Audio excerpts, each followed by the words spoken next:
The countdown on Dren Vasic's wrist display read 11 hours and 42 minutes. That was how long the Selvari colony ship Undying Chorus had before its atmosphere scrubbers failed completely, and 9,300 souls suffocated in their sleep pods. He stared at the number while the briefing room filled around him. 11 hours. He'd run rescues on tighter margins. Not many, but some. Seats, he said, and the chatter died. 14 medics, 6 structural engineers, 2 trauma surgeons, and a communications officer settled into the cramped briefing bay of the UNES warden's call. The ship was old, older than half the crew. The overhead panels had been replaced so many times the rivets didn't match, and the ventilation carried a faint taste of copper that never went away no matter how many filters they swapped. But the warden's call had made 39 deep drift rescues in its 12 years of service, and there wasn't a faster response cutter in the Terran rescue corridor. Vasic pulled the display to the main wall. The Selvari vessel appeared in pale blue wireframe, a long, curved hull designed to look like a cresting wave, because the Selvari were sentimental about oceans they hadn't seen in 3 generations. Beautiful ship, terrible shape. 6 days ago, the Undying Chorus dropped out of transit approximately here. He tapped the chart. A red circle appeared in the dead space between the Kalan Shoal and the Rithani corridor. Open drift. No stations, no relay buoys, no traffic. Their main reactor destabilized during the transit exit. They lost primary power, switched to reserves, and their reserves lasted 2 days before the cells cracked. He let that sit. Cracked reserve cells on a colony ship meant everything running on emergency battery, life support on minimum, no thrust, no comms relay strong enough to reach a council beacon. The distress signal they managed to send was low band, omnidirectional, no encryption. Council standard says that signal should have been picked up by Rithani Border Patrol, the Kalan Trade Authority, or any of the 11 licensed salvage operations working the shoal. He paused. None of them responded. Sergeant Marroquille, his senior field medic, leaned forward. None. The Rithani logged the signal and filed it as outside their patrol jurisdiction. The Kalan Trade Authority logged it and forwarded it to the Galactic Council's Emergency Routing Office. The Council Routing Office classified it as a non-priority event because the Selvari are not a signatory member of the Mutual Defense Compact. Vasic watched the faces around the room harden.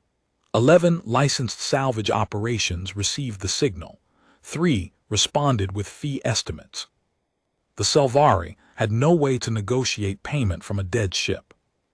He advanced the display. The wireframe rotated to show the damage, the reactor section dark. The reserve cell housing cracked open to vacuum, the atmospheric processors running on the last dregs of battery power. We intercepted the signal 19 hours ago.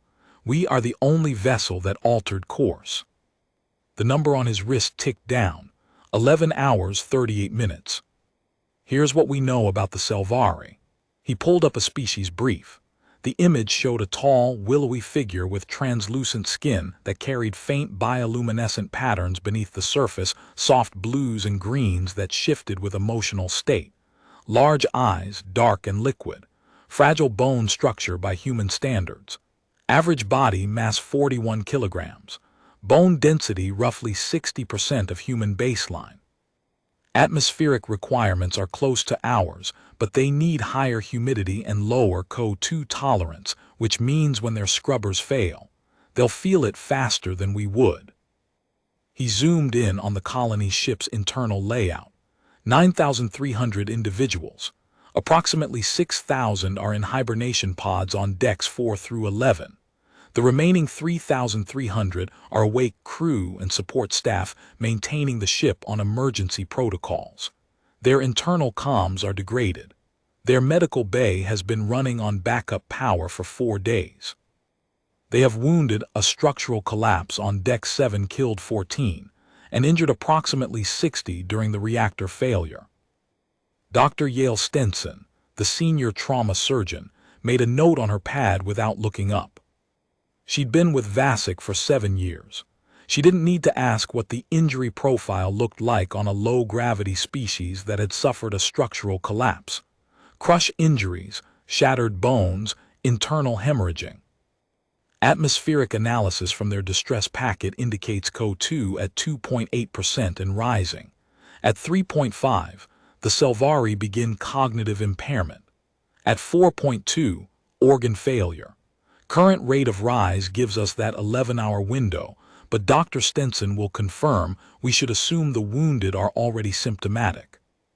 Stenson nodded once. Our approach. Vasek switched to the tactical overlay. The warden's call will match velocity and hard dock at the chorus's forward airlock cluster decks 1 through 3. We will establish atmosphere bridge within 20 minutes of contact. First team keel, you take 4 medics and go straight to the medical bay on deck 6. Triage the wounded. Portable scrubbers go in first. I want breathable air in that medical bay before we start moving patients. Keel marked it. Second team Okonkwo, your engineers go to the reactor section. Don't try to restart their main reactor. We don't have the parts and we don't have the time. Patch our portable fusion cell into their atmospheric grid and get the scrubbers back online deck by deck, starting with the hibernation bays. 6,000 souls in pods are the priority. If those pods lose atmospheric feed, the occupants suffocate without ever waking up. Chief Engineer Adisa Okonkwo nodded. She was already scrolling through the Selvari's reactor schematics on her own pad, matching connection points against the portable cell's output. Third team I lead. We go to the command deck, establish contact with their captain and coordinate from inside. We bring the secondary comm array and link their internal network through our system so we can talk to every deck. He looked around the room. Questions. Structural integrity, Okonkwo asked. Unknown below deck 7. The collapse may have compromised the keel frame. Walk carefully. If you hit a section that reads below 40% integrity, you pull back and we reroute. Gravity. Their gravity generation is offline. Emergency rotation is giving them about 0.3 standard in the habitation ring. The hibernation bays and the reactor section are in 0G. Rules of engagement with the crew, Keel asked. Vasek almost smiled. Keel had been on enough rescues to know the question that mattered. The Selvari are not hostile. They're frightened, they're exhausted, and they've been alone in a dead ship for 6 days while every authority they asked for help either ignored them or sent them a bill. We are not here to make a point. We are here to keep them alive. Be patient. Be calm. Some of them may not have ever seen a human before. We're not exactly common in this corridor. Don't rush them. Don't grab them. Their bone structure is fragile, and a grip that feels normal to you could fracture a Selvari forearm. He saw the medics registering that. Good. Move fast, work steady. The clock is real. If we get the scrubbers online within 6 hours, everyone on that ship lives. If it takes longer than 9, the wounded start dying. If it takes longer than 11, the pods start failing. He checked his wrist. We dock in approximately 2 hours. Use the time, study the schematics, run your gear checks twice. Dismissed. The room cleared fast. Vasek stayed, staring at the wireframe of the undying chorus rotating slowly on the wall. He'd been doing this for 23 years. He'd pulled survivors from derelict mining platforms, crippled transports, shattered station modules. He'd lost people on 7 of those operations. 7 operations where he'd done everything right and it hadn't been enough, where the math didn't work, where the hull breach was too large or the atmosphere too far gone or the injured too broken to move.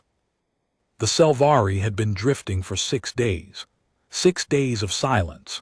6 days of knowing the signal was out there, knowing someone should have come, and watching the air turn poison while the galaxy looked away. He powered down the display and went to prep his kit. In the ready room, he checked his bracing tools, his portable welding rig, and the secondary comm array one final time. Keel came in and leaned against the opposite locker, arms folded. 39 rescues, and this is the first time nobody else answered the call, Keel said. First time it was 0, Vasek confirmed. Usually at least one salvage operation shows up, even if they're just circling for scrap rights. 9,000 people, and the galaxy's response was a cost estimate. 3 cost estimates. Keel shook his head slowly. The Selvari atmospheric tolerance is tighter than ours. Lower CO2 threshold, higher humidity requirement. If their scrubbers have been declining for 6 days, the wounded are going to be in rough shape. I know. That's why you're going to the medical bay first, not second. Keel nodded and pushed off the locker. At the door he paused. Commander, the Kessler extraction. I was green back then. You went into a compromised section on Kessler 2. You came out with a titanium pin in your knee, and a commendation you never framed. Is there a question in there, Keel? Just an observation. He left. Vasek finished his gear check and sealed the locker. The titanium pin in his knee had been there for 9 years. Some days he forgot about it. 0G days were not those days. The docking was clean. 2 hours and 14 minutes after the briefing, the warden's call settled against the chorus's forward airlock cluster with a series of shuddering clanks that Vasek felt through the deck plates. The atmosphere bridge pressurized. Vasek stood at the inner lock with Keel's medical team behind him and his own team of 4 beside him, and he watched the pressure equalize on the gauge.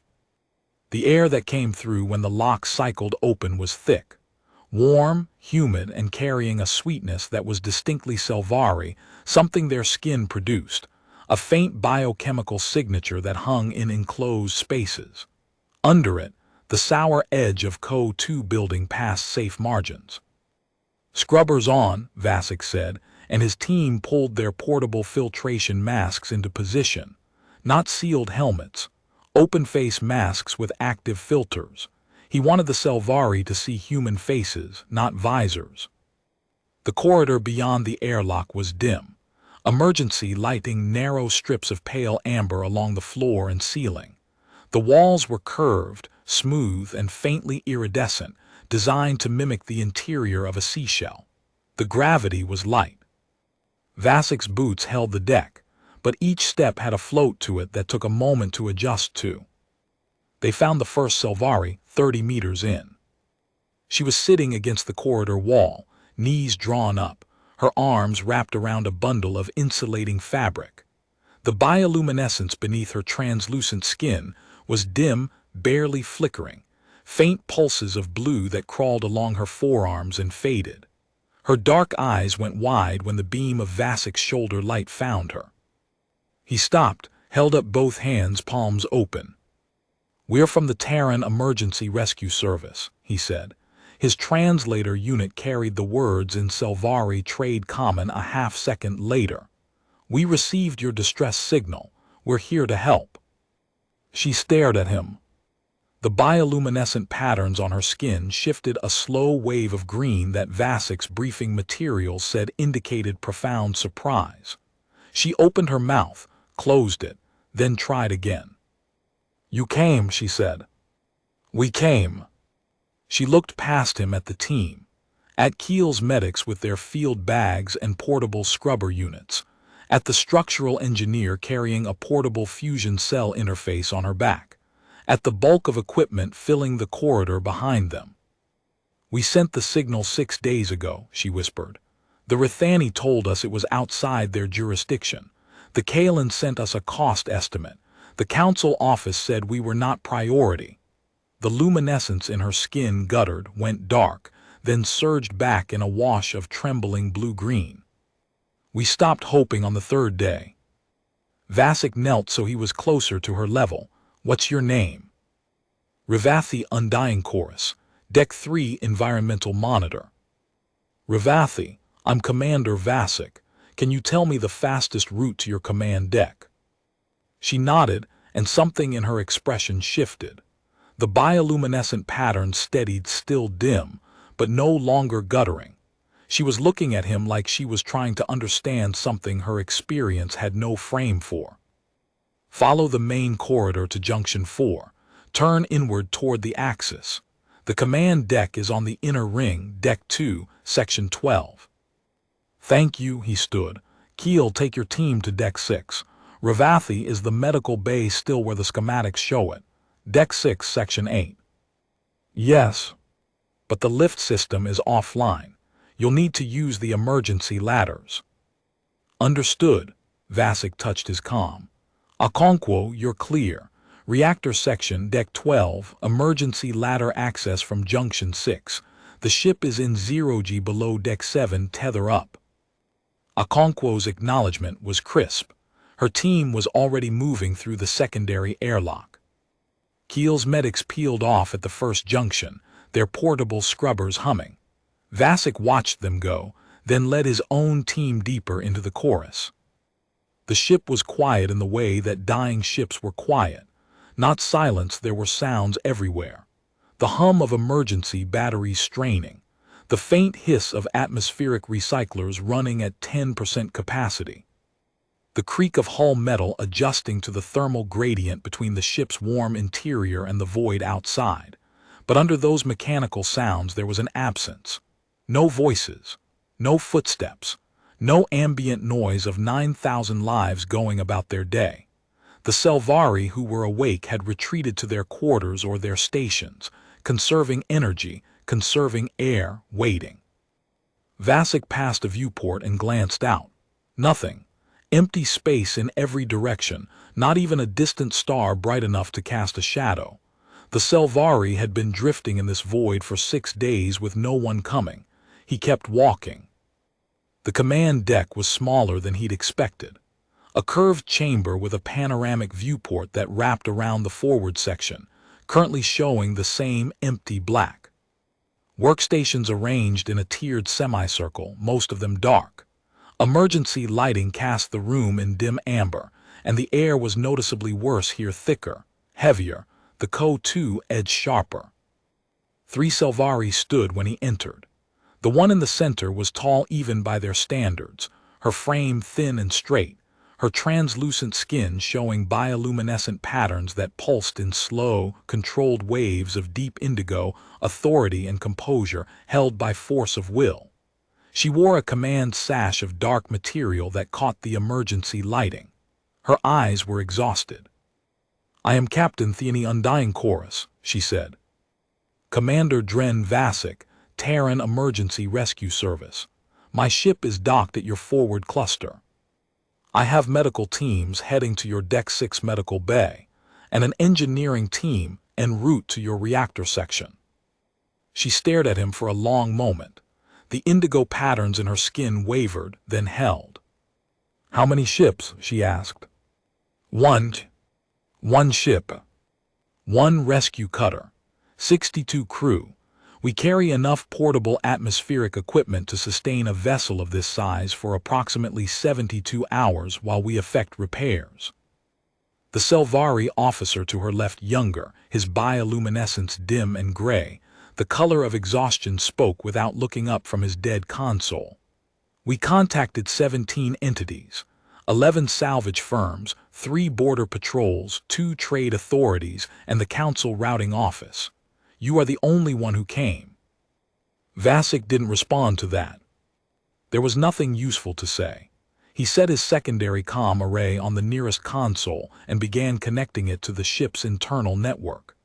"Captain Theani, I need a full status on your hibernation bays. Decks 4 through 11, are the pods on independent atmospheric feed, or are they running through the central scrubber system?" "Central scrubber. When the scrubbers fail, the pods fail."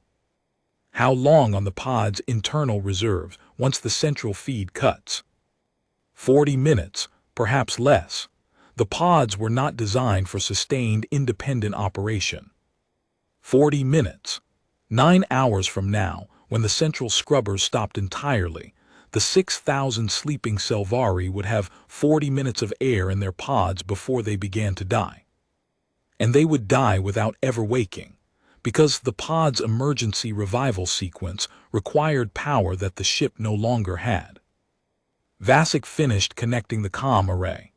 The chorus's internal network flickered to life on his portable display, degraded, missing whole sections, but functional enough. Akonkwo status.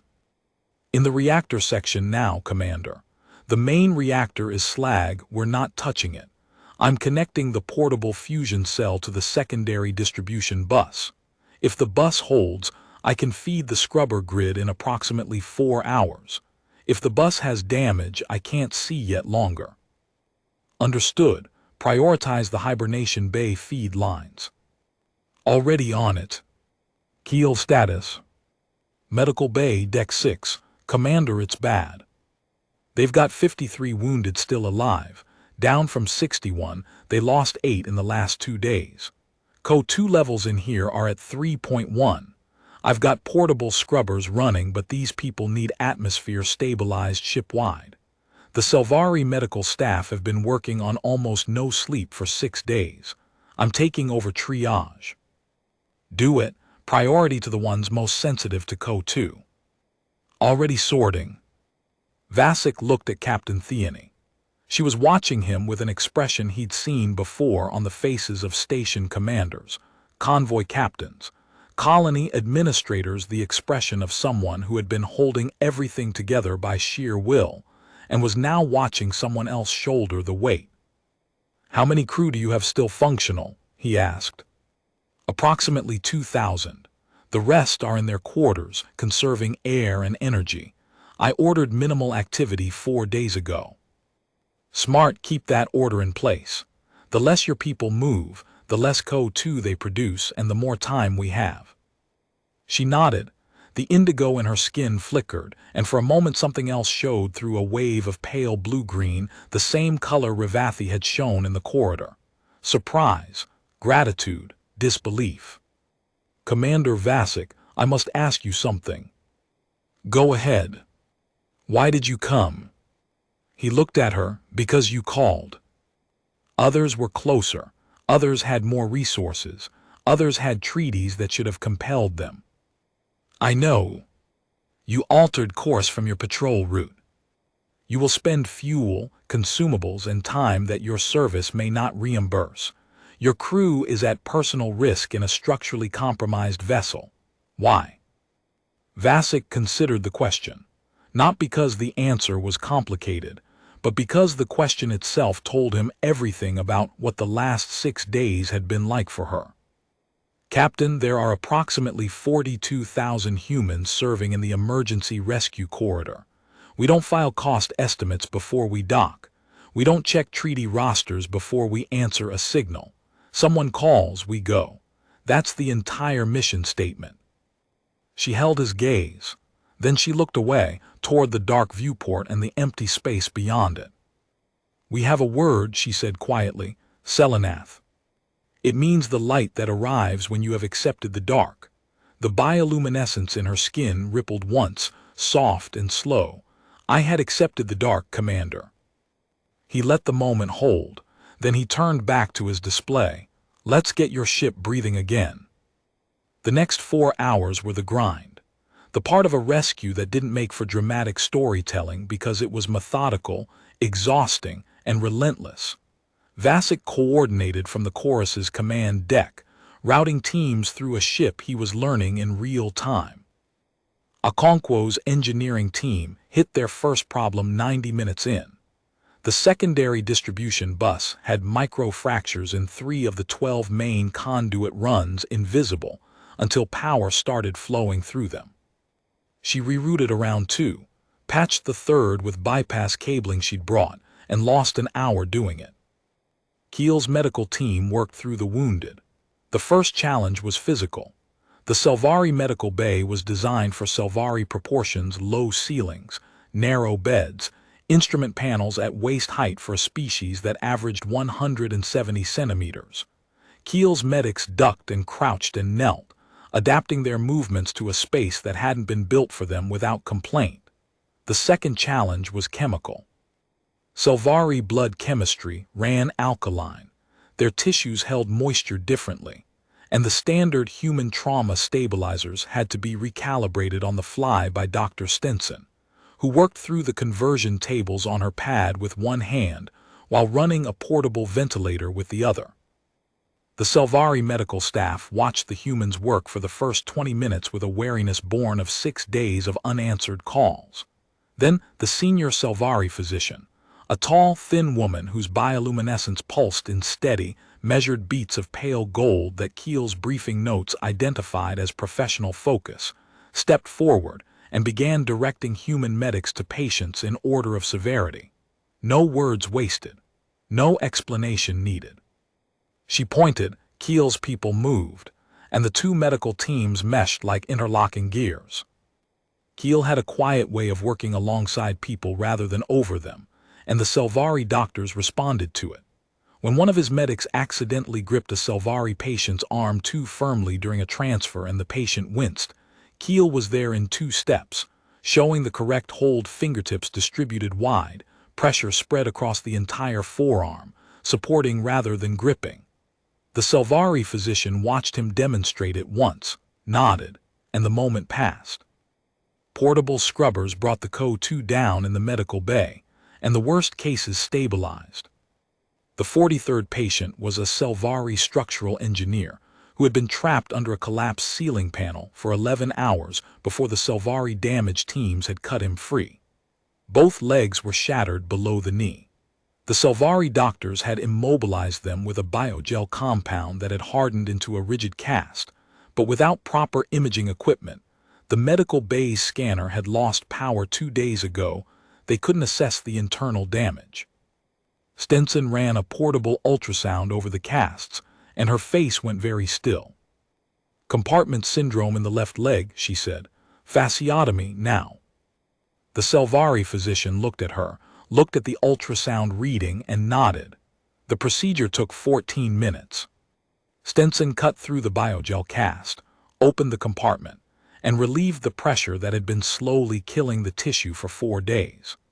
The Selvari engineer's bioluminescence flared a sharp burst of white that faded to trembling blue as the pain receded and blood flow resumed. He would keep the leg. 4 more hours and he would not have. But on deck 7, things got worse before they got better. Vasic sent 2 of his own team down to assess the structural collapse. They reported back in terse, clipped sentences. The collapse had buckled the keel frame across a 12-meter span. Decks 7 through 9 were partially crushed on the portside quarter. Emergency bulkheads had sealed the worst of it, but the structural integrity in that section was reading 28%. Below the threshold he'd set in the briefing. And the main atmospheric conduit to the hibernation bays on decks 8 through 11 ran directly through that section. Aconquo. I see it. The conduit's intact, but it's running through compromised structure. If that section shifts, the conduit shears, and we lose atmospheric feed to decks 8 through 11. How many pods on those decks? 3,800. More than a third of the sleepers. Vasic stared at the structural diagram on his display. The compromised section was a 12-meter stretch of twisted keel frame and buckled deck plating. The atmospheric conduit ran along the ceiling of that section, currently held in place by its own mounting brackets and the surrounding structure. If the structure shifted, if thermal stress or vibration from Aconquo's power hookup caused the damaged frame to give, the conduit would rupture, and 3,800 Selvari in hibernation pods would lose their air supply.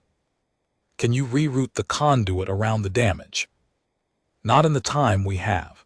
We'd need to cut through 4 bulkheads and lay 200 meters of new duct. I have the materials for maybe 60 meters. Can you stabilize the structure? With what? We'd need a structural reinforcement team in about 8 hours. We have neither. Vasic looked at the clock. 7 hours, 22 minutes. Give me options, Aconquo. There was a pause. Then, 1. I can physically brace the conduit mounts in the compromised section.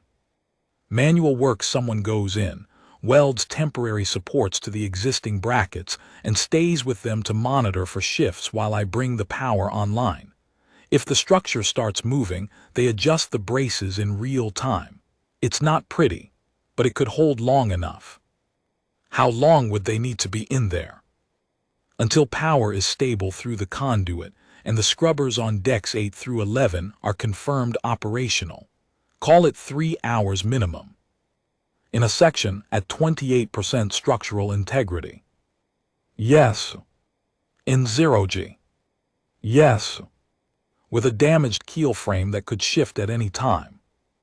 Commander, I'm laying out the option, not recommending it. Vasek closed his eyes for 2 seconds. When he opened them, he keyed the structural specs for the compromised section onto his pad, studied the load points, the fracture lines, the conduit mounting brackets. 12 meters of twisted metal and failing structure. 0 gravity. A conduit that 3,800 lives depended on. He'd done structural bracing before. On the Kessler Station extraction 9 years ago, holding a ventilation duct in place while Okonkwo's predecessor wired around a ruptured power coupling. On the Myra's Chance rescue, 12 years back, standing in a depressurizing compartment with a manual pump keeping atmosphere in a medical ward while the SEAL team closed a hull breach 1 deck below. His hands knew the work. His body knew the space. And he was the most experienced person on the ship at improvised structural support in compromised environments, because 23 years of doing this had given him a vocabulary of broken places that nobody else on the crew could match. He was also 56 years old, and the titanium pin in his left knee from the Kessler extraction ached in 0G. "I'll do it," he said. "Commander, I'm not ordering anyone into that section, Okonkwo. I'm going myself. Who's my second?" Silence on the line. Then Keel's voice from the medical bay. "I heard that. I can spare Torin. He's got structural training and he's steady. Send him to Junction 6. I'll meet him there." Captain Theany had been listening. She stepped toward Vasek, her bioluminescence pulsing in rapid, agitated waves of amber and white. "Commander, the section you are describing, we sealed it because we assessed it as too dangerous for our own damaged teams. Our people weigh 41 kilograms and it was too dangerous for them. You weigh 93 kilos, give or take. I know the 0G helps. If the structure shifts while you are inside, then I brace the conduit and hold it until my team can reroute. That's the job, Captain." She looked at him the way the Selvari environmental monitor in the corridor had looked at him, the way every alien he'd ever pulled out of a dying ship looked at him eventually, with something between gratitude and incomprehension. She could not understand why he would walk into a section of her ship that her own people had declared too dangerous to enter. She could not understand why he would risk himself for 3,800 people he had never met, people whose species he had barely studied, people whose distress call had been ignored by every authority closer and better resourced than his aging rescue cutter. He picked up his bracing kit and headed for Junction 6. The compromised section was worse than the scans had shown. Vasek floated through the emergency bulkhead into a corridor that was no longer a corridor. The structural collapse had twisted the deck plating upward on the port side, folding it into a ridge of crumpled metal that ran the length of the section like a frozen wave. The overhead had buckled downward, narrowing the space to a crooked passage barely wide enough for his shoulders. Emergency lighting was dead. His helmet lamp carved a tunnel of white through the dark, catching floating debris, shards of wall paneling, insulation fibers, a Selvari personal item that might have been a folded cloth or a book. Torin came through the bulkhead behind him. Young, steady, the kind of calm that wasn't an act. He took in the damage without comment and began setting up his monitoring equipment. "Conduits overhead," Vasek said, pointing his lamp upward. The atmospheric conduit was a smooth, silver-gray tube 40 centimeters in diameter, running along what had been the ceiling. Its mounting brackets were still attached, but 3 of the 8 in the compromised section had bent, and the conduit had sagged away from the overhead by 15 centimeters at the worst point. Not ruptured. Not yet. But the gap between the conduit and the bracket that should have been holding it was filled with nothing but void. "I'll start at the far end and work back," Vasek said. "Temporary welds on each bracket, then cross braces between the conduit and the keel frame. You monitor the structural feeds and tell me if anything starts moving." Torin nodded and anchored himself to a still solid frame member. Vasek pulled himself along the conduit, hand over hand, careful not to put torque on the tube itself. The welding kit was magnetic anchor, designed for zero-G structural work. He'd used this exact model 100 times. The weight of it on his hip was as familiar as his own hands. He reached the far bracket, set the anchor, lit the welder. The first brace took 12 minutes. The conduit steadied against the new support, and Vasek checked the seal with his gloved fingers. Solid. He moved to the next bracket. "Commander, I've got micro-movement on the keel frame," Torin said. 0.2 millimeters per minute, lateral drift toward port. Acknowledged rate of change. Steady. Steady was manageable. The keel frame was settling, not failing. Vasek welded the second brace and moved on. The third bracket was the problem. It had bent almost 90 degrees, and the conduit here was hanging free, supported only by the rigidity of the tube itself and the brackets on either side. Vasek had to build a new mounting point from scratch, welding a plate to the nearest solid frame member, then running a cross brace from the plate to the conduit. It was delicate work in zero-G, holding components in place with one hand while welding with the other, the magnetic anchor keeping him attached to the frame, but leaving his body floating at odd angles that made his back seize. "Okonkwo, how long until you bring power online to the Deck 8 conduit?" 40 minutes, maybe 35 if the last bypass holds. "I need this brace finished before you push power. If the scrubbers kick in while the conduit's unsupported here, the vibration could shear it." "Understood. I'll hold until you call clear." Vasek worked. The welder hissed and spat sparks that drifted in zero-G, tiny orange stars that tumbled slowly in the dark. His back was a solid bar of pain from the awkward position. The titanium pin in his knee sent a deep, cold ache up his leg. He ignored both. 26 minutes. The plate was welded. The cross brace was in position. He ran the final weld, let it cool, then tested the connection with a hard pull. It held. Torin structural. Keel drift is at 0.3 millimeters per minute now. Slight increase. Not critical yet. Yet keep watching. Vasek moved to the fourth bracket. This one was intact, but the frame it was mounted to had cracked, and the crack was propagating slowly through the metal in a line he could see under his lamp. A dark seam in the alloy that hadn't been there when the ship was built, born from the violence of the reactor failure and the slow thermal stress of 6 days in open space. He welded a reinforcement plate over the crack, added a secondary brace, moved to the fifth bracket, which was solid, checked the sixth, solid. The seventh had a loose bolt that he tightened manually, feeling the metal bite into the thread with a satisfaction that was almost physical. Eighth bracket, the last one in the compromised section. He reached for it and his hand closed on the mounting point just as Torin's voice came sharp and flat. "Keel shift. 0.8 millimeters per minute, accelerating." Vasek froze. He could feel it now, a faint vibration through the frame, not the steady hum of a ship at rest, but a deeper, irregular pulse. The damaged keel was moving, settling further toward port. The stresses that had been held in balance for 6 days were finding new equilibrium, and the new equilibrium was lower, more collapsed, more compressed. If the keel shifted enough, the frame members he'd been bracing to would move.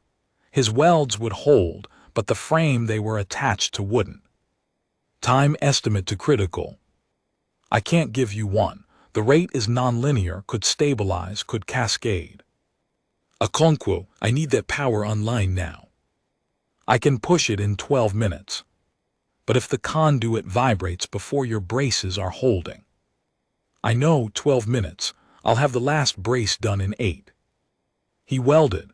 The 8th bracket was partially obstructed by a section of buckled deck plating that had folded upward during the collapse, and he had to cut away a piece of it with his multi-tool before he could get the bracing plate into position. The cutting took 3 minutes he didn't have. The vibration in the frame was constant now, a low tremor he could feel in his teeth. 0.9 millimeters per minute, Torin said. Vasek got the plate in position, set the welder. The first weld line went down clean.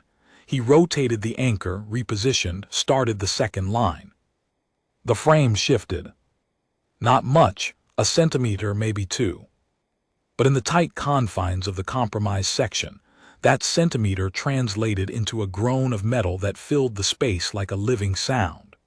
The conduit jerked against the bracket Vasek was holding, and he felt the force of it through his arms, the tube trying to pull away from the mounting, his weld still cooling, not yet at full strength. He held it. 93 kilograms of human mass braced against a frame member, one hand on the conduit, the other on the bracing plate, holding the connection in place while the weld cooled and the ship settled around him. The vibration peaked, held for a count of 3 heartbeats, and then eased.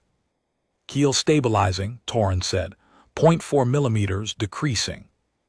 Vasek didn't let go.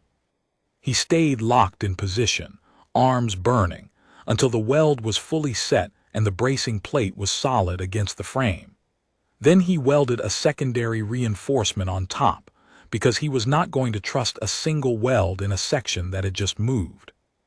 Clear, he said, all 8 brackets braced. Okonkwo, bring the power. Pushing now. The conduit hummed. A faint vibration ran through the tube as atmospheric flow resumed recycled air moving through the duct toward the scrubbers on decks 8 through 11. Vasek kept his hand on the nearest brace and felt the vibration settle into a steady rhythm. The welds held. The braces held. The conduit held. Scrubbers on decks 8 and 9 are cycling, Okonkwo reported. Deck 10 coming online. Confirmed. Deck 11, confirmed. All 4 decks receiving atmospheric feed. CO2 levels beginning to drop. Vasek exhaled. 3,800 people in hibernation pods who would not suffocate today. He floated in the dark for a moment, one hand on the conduit, listening to the sound of air flowing through it. The simplest sound in the world. The sound that meant life continued. Torin, let's get out of here. They pulled themselves back through the compromised section. The emergency bulkhead closed behind them, and Vasek stood in the junction corridor and let himself lean against the wall for 10 seconds. His arms were shaking. His knee was a bright point of pain. His back felt like someone had hit it with a bar. He checked the clock. 4 hours, 51 minutes remaining. Okonkwo full status. Atmospheric grid is 80% restored. Decks 1 through 11 are receiving scrubbed air. Decks 12 through 14, the cargo and engineering sections are still on emergency only, but there are no personnel or active pods in those sections. CO2 is dropping across the board. I estimate safe levels in the habitation ring within 90 minutes. Keel. Wounded are stable. Lost one more, a Selvari with pre-existing respiratory condition. The CO2 was too far advanced by the time we got to him. The rest are holding. Their medical staff are extraordinary, Commander. They've been running a trauma ward on flashlights and willpower for 6 days. One more death. Vasek added it to the count. 15 now. 15 Selvari who had died, because the galaxy had filed their distress call under non-priority. He passed through the junction corridor on Deck 3 and found Ravathi, the environmental monitor, directing a group of 7 Selvari crew members who were hauling emergency water rations from a storage compartment. She had organized them into a chain, passing containers hand to hand, and the efficiency of it stopped Vasek for a moment. 6 days in a dying ship and she was still working, still keeping her crew moving. She saw him and stopped. The bioluminescence in her skin shifted that same wave of pale blue-green she'd shown in the corridor when they first arrived. "Commander, your medic, the one with the gray hair." He showed our medical staff how to recalibrate the oxygen mixture for the portable ventilators. Our senior physician said it extended the effective range of each unit by 40%. That would be Keel. He also carried our wounded from the stretchers to the treatment stations. By hand. Our people weigh 41 kilograms. He lifted each one like they weighed nothing and set them down like they were made of glass. Vasek almost smiled. That was Keel. I'll tell him you noticed. Please do. She paused, then added quietly. When we sent the distress signal, our communications officer calculated the probability of each potential responder by distance, treaty obligation, and historical response rate. He ran the numbers for 47 entities. The Terran Rescue Corridor was not on his list. We did not know you existed. We don't advertise much. Perhaps you should. She turned back to her water chain and Vasek kept walking. He went back to the command deck. Captain Theany was standing at the panoramic viewport. The view hadn't changed, still empty, still black, still nothing. But her bioluminescence had shifted. The deep indigo of controlled authority was still there, but underneath it, slow waves of pale blue-green moved through her translucent skin like light through water. "The air is improving," she said without turning. "It is. Your scrubbers on the habitation decks will be at full function within 90 minutes. The hibernation pods are stable." She turned. The pale blue-green surged, and her eyes were bright and wet. "We lost Selvari in the medical bay, respiratory failure." "I know, I'm sorry." He was our atmospheric engineer. He spent the last 4 days manually adjusting the scrubber ratios to keep the CO2 rise as slow as possible. He gave himself the lowest air allocation because he calculated that his station could be operated at higher CO2 levels than the others. She paused. He was correct. He operated at 3.4% for 57 hours. It destroyed his lungs. Vasek said nothing. There was nothing to say to that. A man who had given himself the worst air so his shipmates could have marginally better air, and who had been right about the math, and who had died because being right about the math had cost him his body. "Commander Vasek, I must tell you something." "Go ahead." When the first response to our distress signal was a cost estimate from a salvage firm, I did not lose hope. When the second response was a jurisdictional notice from the Rithani, I did not lose hope. When the Council Routing Office classified us as non-priority, I did not lose hope. She paused, and the bioluminescence in her skin dimmed to something barely visible. I lost hope when I calculated the atmospheric timeline and realized that even if someone responded immediately, the closest Council vessel could not reach us in time. The math was clear. No one in the Galactic Response Network could arrive before our air ran out. She looked at him. "The Terran Rescue Corridor is not part of the Galactic Response Network. You are not signatories to the Mutual Defense Compact. There is no treaty, no protocol, and no legal obligation that compelled you to answer our signal." She paused. "And you came from further away than the Rithani patrol that declined to come." "We did." "How?" "We run faster ships than we're supposed to." Our chief engineer would rather fix an overstressed drive than slow down. Something that might have been a smile touched her face, and the pale blue-green in her skin brightened. "Selanath," she said again, "the light that arrives when you have accepted the dark." Vasek nodded, then his comm chimed. "Commander, this is Torin. I'm back at Junction 6. The section we were just in, I'm reading new structural movement. The keel frame is shifting again. Rate is climbing." Vasek's gut went cold. "How fast?" 1.2 millimeters per minute. The braces are holding, but the frame they're attached to is under new stress. If it keeps accelerating, the frame gives and the braces go with it. Okonkwo, how long until the scrubbers on decks 8 through 11 can run independently of that conduit section? They can't, Commander. That's the only feed line. If that conduit goes, those decks lose atmosphere. How long until the pod's internal reserves run out if we lose the feed? 40 minutes, like the captain said. 3,800 people, 40 minutes. Commander, the keel shift just hit 1.5. Vasek looked at the structural diagram on his display. The compromised section, his braces, the conduit, the keel frame settling further, driven by thermal stress and the weight of the ship's own structure redistributing as the damage propagated. He could go back in, reinforce the braces, add more supports, buy more time. Or the frame could cascade while he was inside, and the section would collapse, and the conduit would shear, and he would die in the dark in a Selvari ship a very long way from home. 23 years, 39 deep drift rescues, 7 operations where he'd lost people despite doing everything right. He thought about the Kessler extraction, where the ventilation duct had given way 30 seconds after he'd cleared the compartment, and 2 of his team hadn't cleared yet.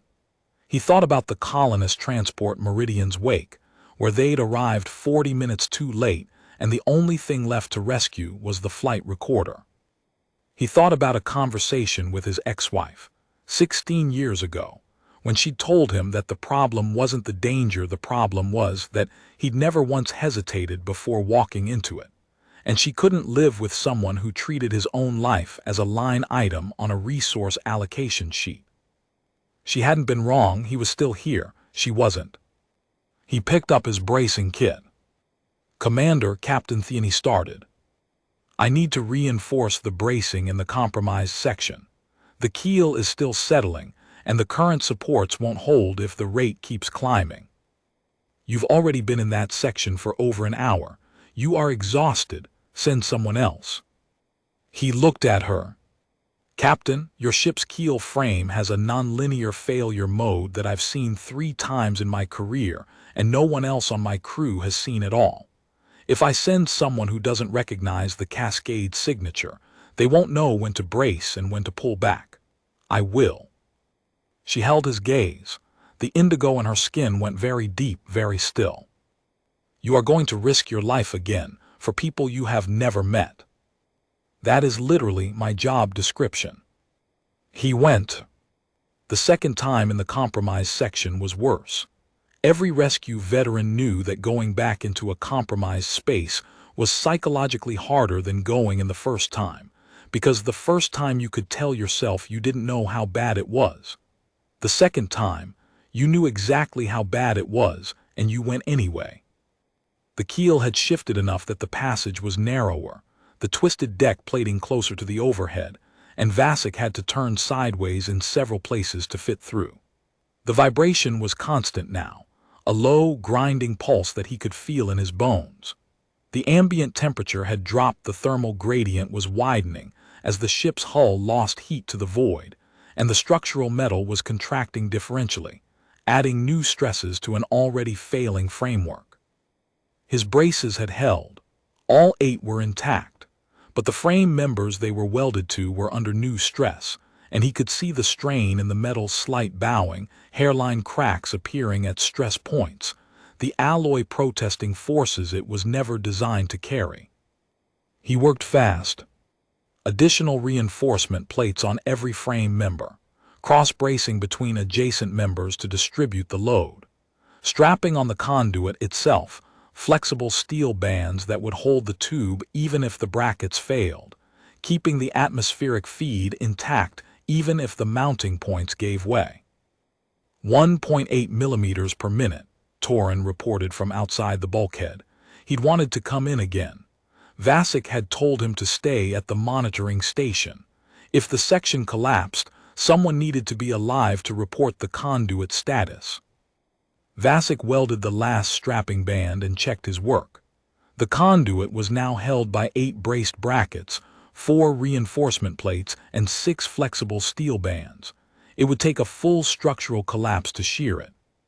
Which was, he reflected, not outside the realm of possibility. 2.1, Torrance said. The frame groaned.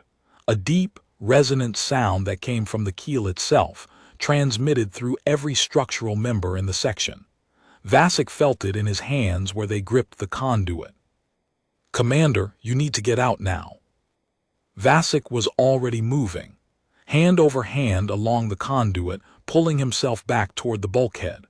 The section was shifting around him, the twisted deck plating grinding against the overhead, the gap narrowing centimeter by centimeter as the keel settled. He got to the last 3 meters, and the passage closed to a slot barely wider than his chest. He turned sideways, pulled his bracing kit off his hip and pushed it ahead of him, then squeezed through. The metal touched his chest on one side and his back on the other. He pulled himself forward with his fingertips, boots pushing against the frame behind him. The frame moved. The slot narrowed. He felt pressure on his ribs, not crushing but insistent, the dead weight of a ship's structural frame deciding where it wanted to settle. He pulled harder. His shoulders cleared the narrowest point, and then he was through, into the wider section near the bulkhead, and Torrens's hands were on his arms pulling him through the hatch. The bulkhead sealed behind them.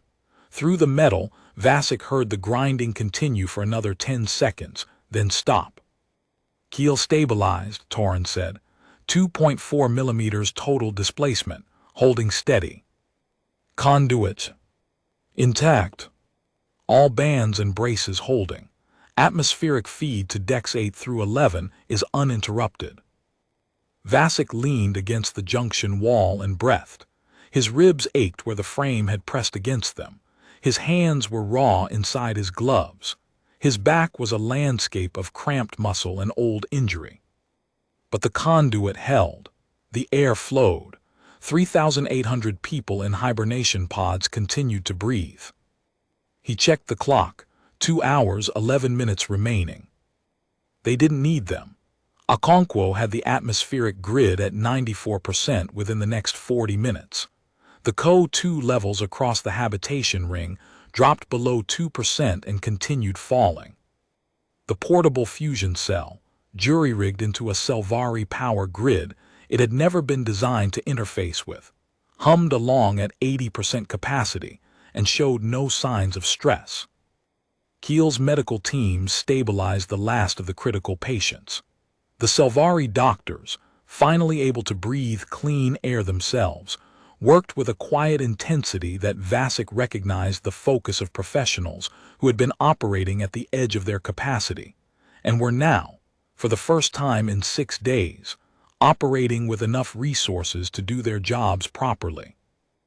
On the command deck, Vasek sat at a console that wasn't designed for human proportions and drafted the incident report.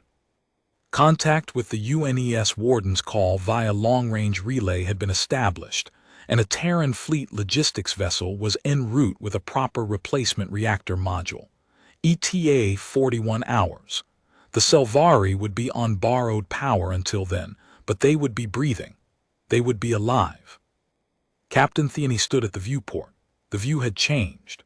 The warden's call was visible now, its running lights the only human-made light in the void, a small, battered ship with mismatched hull plates, and an engine cowling that Okonkwo had patched so many times it was more weld than original material. It was dwarfed by the undying chorus, a rescue cutter against a colony ship. David and Goliath, if David had come not to fight but to change the air filters. Selvari crew members had begun to emerge from their quarters. They moved through the corridors in 1s and 2s, blinking in the restored lighting, breathing the freshening air. Some of them stopped when they saw the human teams working. Some of them watched from a distance. Some of them approached. An elderly Selvari male, his skin showing the muted, steady luminescence of deep age, stood in a doorway on Deck 4 and watched Okonkwo's team run a diagnostic on the atmospheric feeds. He didn't speak. He stood for 20 minutes, watching, and then he walked to the nearest human engineer and placed both hands flat against his own chest, fingertips spread. The translator rendered the gesture as a formal expression of gratitude so deep that the Selvari language had a separate grammatical case for it, used only for debts that could never be repaid. The engineer, a 24-year-old named Patel who had been on exactly 3 rescues in his career, stood very still for a moment. Then he nodded once, carefully. A Selvari child no more than a meter tall, her translucent skin showing rapid, excited pulses of bright green, ran up to one of Keel's medics in the corridor outside the medical bay. The medic was sitting on the deck, taking a break, drinking water from a squeeze bulb. The child stopped in front of her, stared for a moment, then held out something small and luminous, a tiny crystal that glowed with the same bioluminescent blue-green as Selvari's skin. The medic took it carefully.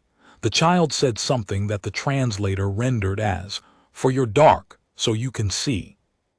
Then she ran back to her mother, who was standing 20 meters away with both hands pressed to her mouth and bioluminescence, cascading through her skin in waves, so bright they lit the corridor.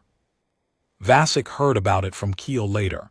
He didn't mention it in the incident report. Some things didn't fit in reports.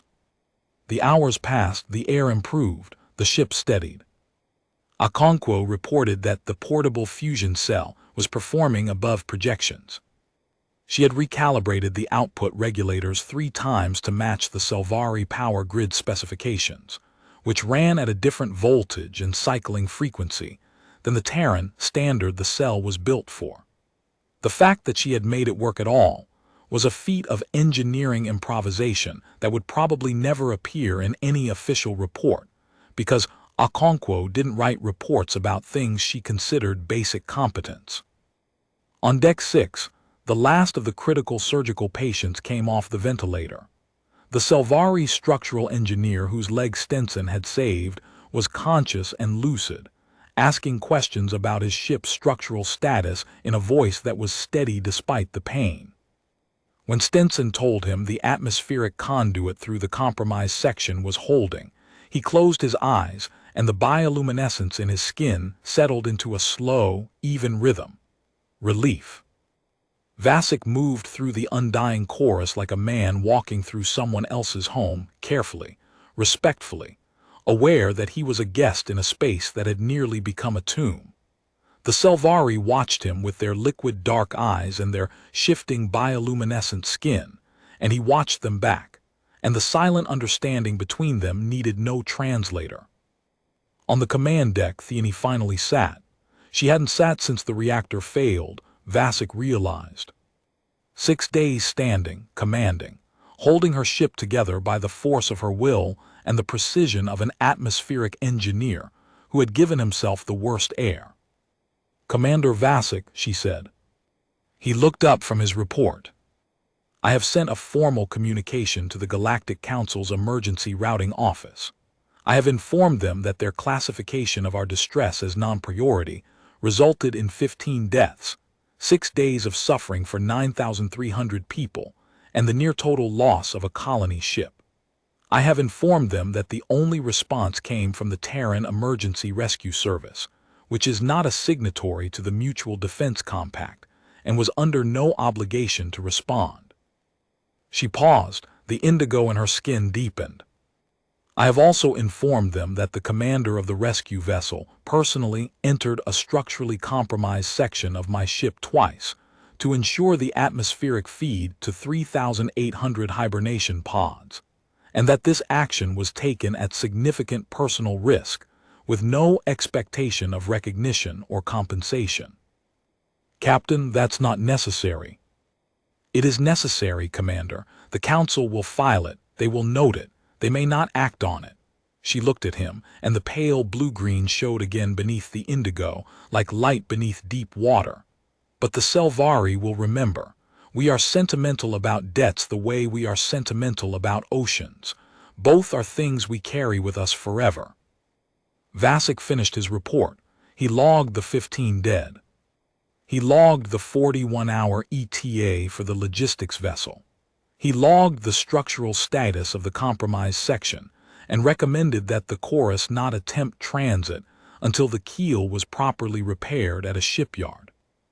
He did not log what Theone had told him about the atmospheric engineer named Selvari, who had calculated his own slow death with the same precision he'd used to buy his shipmates time. He did not log what the child had given the medic in the corridor. He did not log the word Selanath. Some things were not for reports. Some things were for the memory of the people who had been there. Vasek made one final walk through the ship before he returned to the warden's call. He passed through the hibernation bays on Deck 9, rows upon rows of sealed pods, each one showing a steady green status light now that the atmospheric feed was stable.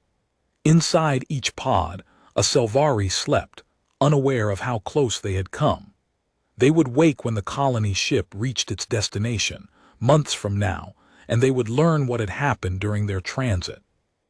They would learn about the reactor failure, the 6 days of silence, the 15 who died, the atmospheric engineer who poisoned his own lungs to buy his shipmates hours.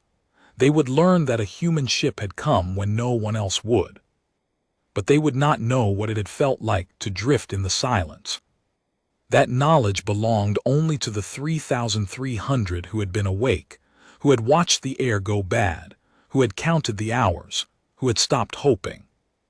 He turned from the hibernation bay and headed back to the warden's call. 21 hours later, the Terran logistics vessel UNES Haldane arrived with a full reactor module, a structural repair team, and enough supplies to provision the undying chorus for the remainder of its journey to its colony destination. The warden's call undocked, its job done. Vasek stood on the observation deck of his own ship and watched the chorus through the viewport. The colony ship's lights were on now, all of them. The hull markings were visible, the name rendered in Selvari script along the forward section in characters that looked like flowing water. The atmospheric vents were running, visible as faint shimmer against the stars. 9,285 people, alive and breathing. His comm chimed, a text-only message routed through the ship-to-ship relay from Captain Theone. The Selvari do not have a military tradition, Commander. We do not give medals or commendations, but we have a custom from the time when we still lived beside our oceans. When someone pulled a drowning person from the water, the rescued would give the rescuer a stone from the seabed, because the rescuer had gone into the deep place and come back.